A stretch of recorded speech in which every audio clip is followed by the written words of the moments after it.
After the autumn statement, are your taxes really going to go down, as the Chancellor claims?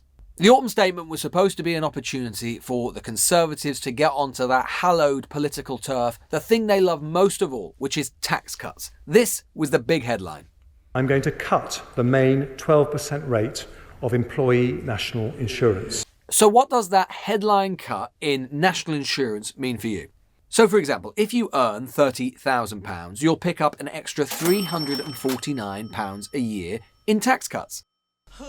Show me the money! If you earn £15,000 a year, you'll get an extra £49 a year. Well, that sounds good, right? At least it's better than nothing, and that is true. Show me the money!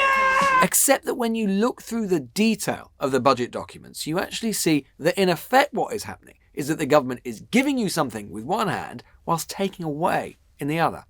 Hey ladies, would you like a ball? And they go, oh, aren't you so sweet? But then he says, I gave her the other ball.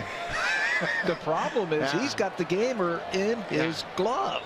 Which is as a result of something called fiscal drag, which is surely the most boring type of drag. I didn't go to school for math. It's basically what happens when the government doesn't increase the tax bands that they charge you with inflation. So as your wages go up with inflation, the band for the tax doesn't. This process has been put on steroids over the last few years. As inflation has rocketed, wages have gone up as a result, but the government's tax bands haven't. So for example, if the tax band is at £50,000 for the higher rate, but inflation is going up every year, and that tax band doesn't change, and your wages go up, then you're dragged into fiscal drag.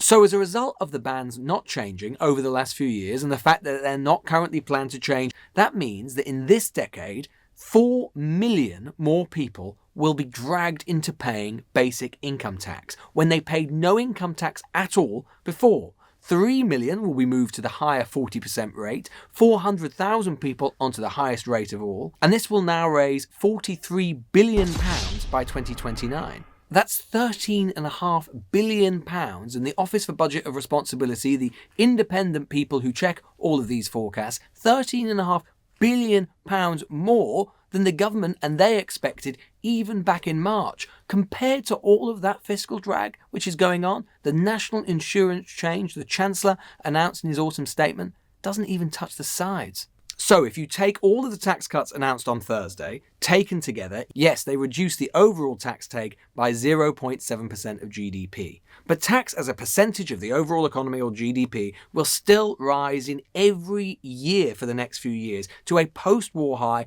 of 37.7% by 2028-2029. So the Conservatives in theory might like tax cuts. They certainly want you to think that before the general election. But in terms of their record and even this autumn statement, there is a lot more to it than meets the eye. We'd have to raise taxes. Right, too high as they are now. Taxes are bad. It's your children's future. Oh, yeah, children are important. Yes. It'll cost you. Oh, the taxes. Right. The Newsagents. This is a Global Player original podcast.